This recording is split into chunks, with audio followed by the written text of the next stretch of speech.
What are the benefits and what are the ill effects of working from home?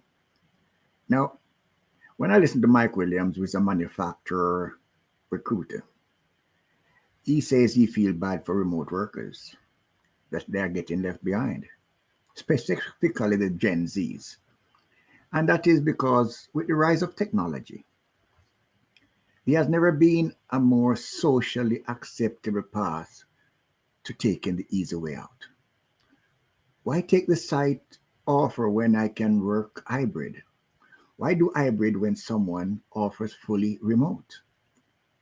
Every week, he interviews a Gen Z candidate with 0 to 3 years in experience, and they all say the same thing: I need a change. They don't support me. This isn't going anywhere. I want to grow and be challenged. You see, working from home, they're forgotten. Working in remote land where no one cares about them. You know, they are the first to get laid off because they have no relationship equity with the leaders of their company. No one feels bad letting them go.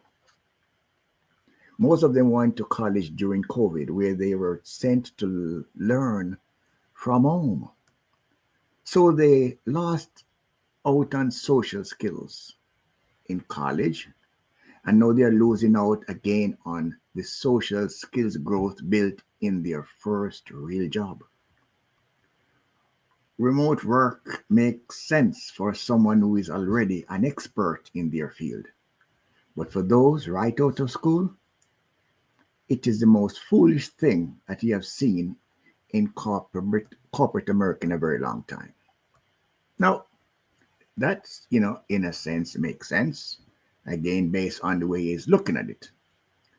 It's because social skills and networking are so important that in the first few years of your career, and so without them, you feel it is easy to feel isolated.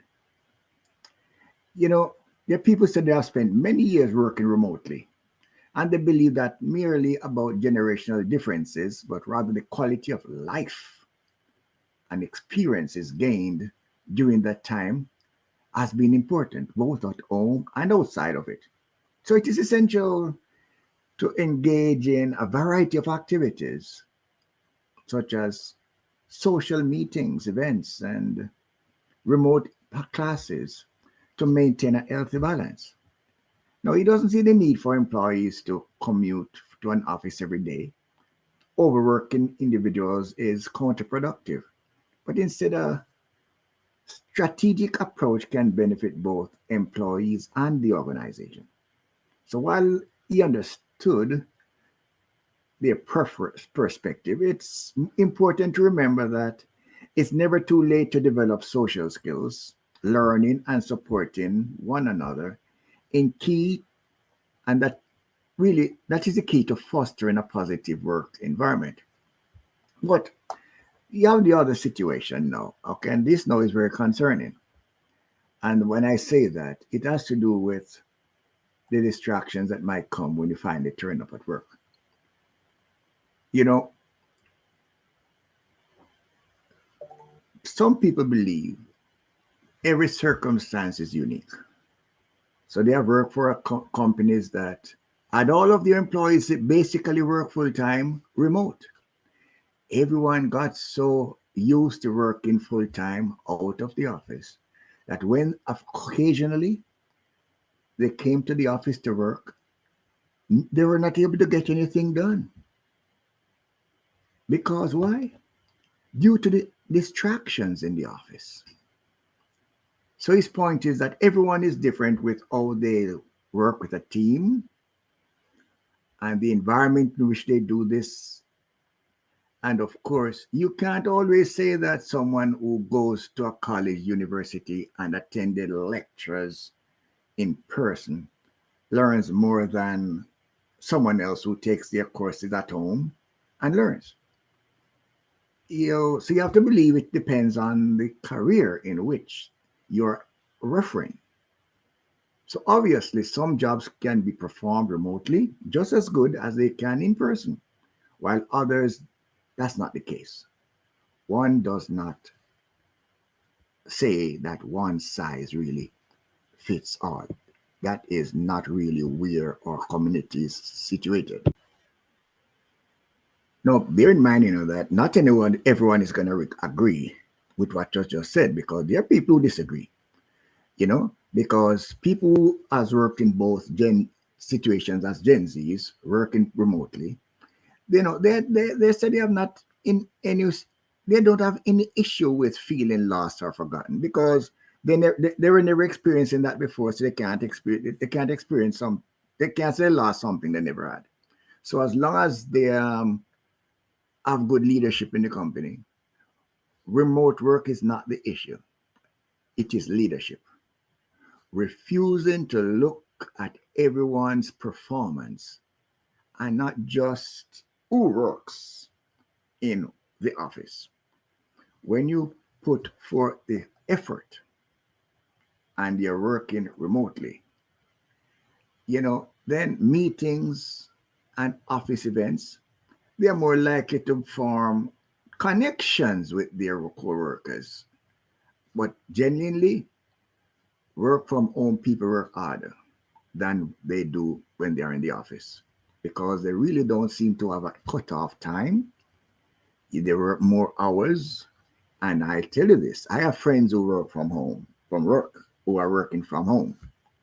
And at 9 o'clock at night, when I call them, they are still on the phone working, because they are interacting with people who live in different time zones. So while it might be 5 o'clock in New Jersey, someone in Los Angeles or California, they're saying, hey, it's just 2 o'clock or 3 o'clock, and we want to have a discussion with you. So that might now add to some of the constraints where you might say that they are being overworked, okay, and that they they feel unappreciated, okay, they feel isolated because they don't seem to have a cutoff time.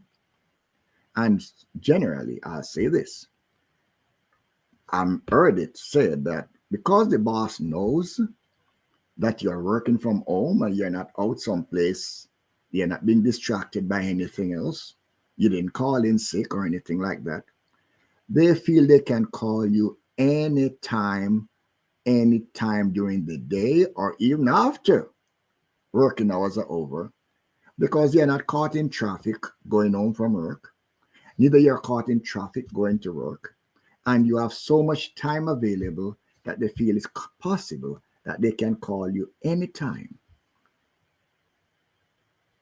and you should be working and available.